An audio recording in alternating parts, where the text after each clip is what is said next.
Self confidence is best confidence കേട്ടിട്ടുണ്ടോ? നമ്മൾ സ്വന്തമായിട്ട് നമുക്കൊരു കോൺഫിഡൻസ് ഉണ്ടാകണം.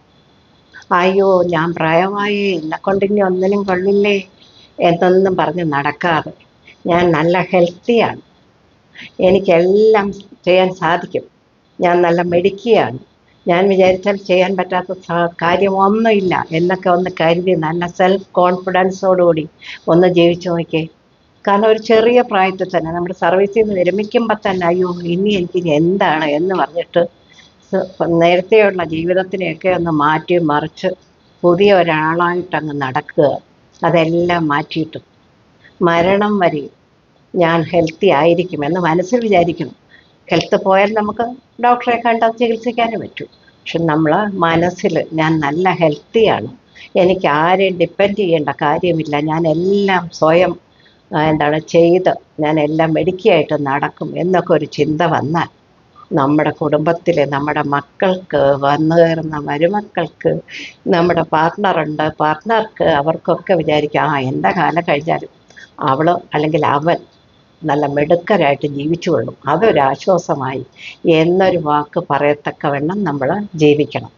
അനാവശ്യ ചിന്തകളൊക്കെ കളഞ്ഞിട്ട് എല്ലാം നല്ലതേ വരൂ എന്ന് പറഞ്ഞിട്ട് എപ്പോഴും നല്ല പോസിറ്റീവായിട്ട് നടന്നാൽ നമുക്ക് സത്യം പറഞ്ഞാൽ ഒരു രോഗം പോലും വരില്ല. നമ്മുടെ മനസ്സാണ് നമ്മുടെ രോഗത്തിൻ്റെയൊക്കെ ഉടമ. അതുകൊണ്ട് സന്തോഷമായിട്ട് നടക്കാൻ എല്ലാവരും ട്രൈ ചെയ്യാം. Self confidence is best confidence കേട്ടിട്ടുണ്ടോ?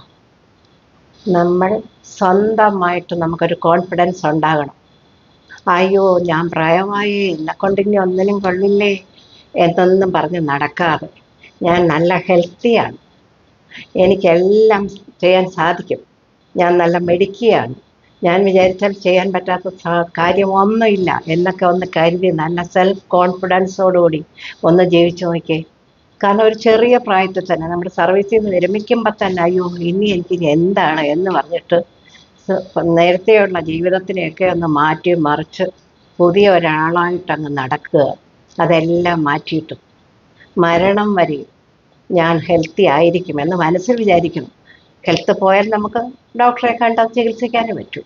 പക്ഷെ നമ്മൾ മനസ്സിൽ ഞാൻ നല്ല ഹെൽത്തിയാണ്, എനിക്ക് ആരെയും ഡിപ്പെൻഡ് ചെയ്യേണ്ട കാര്യമില്ല, ഞാൻ എല്ലാം സ്വയം ചെയ്ത് ഞാൻ എല്ലാം മെടുക്കിയായിട്ട് നടക്കും എന്നൊക്കെ ഒരു ചിന്ത വന്നാൽ നമ്മുടെ കുടുംബത്തിലെ നമ്മുടെ മക്കൾക്ക്, വന്നു കയറുന്ന മരുമക്കൾക്ക്, നമ്മുടെ പാർട്ട്ണർക്ക് അവർക്കൊക്കെ